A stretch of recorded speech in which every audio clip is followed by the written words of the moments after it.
My name is Carandus Brown, work for Rockford Housing Authority. The courses kind of go over different aspects. So like the first week we work with helping residents get to know themselves. So what are your goals? What pertains to helping you to move forward in life? How can we take it a step right now from this point to step 2 to kind of like get you motivated?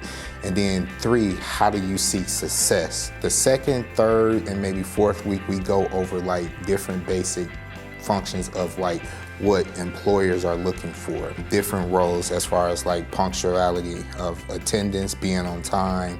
We also go over attitude, like how do your attitude reflect you being at work and how it helps you to maintain and be able to build and become more successful at work.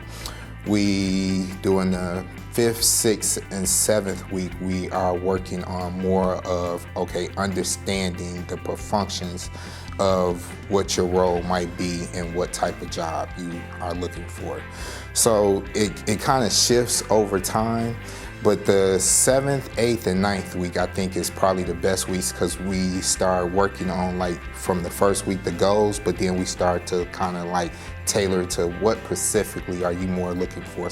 We might start with this job right here, but what's your goal for 5 years down the road?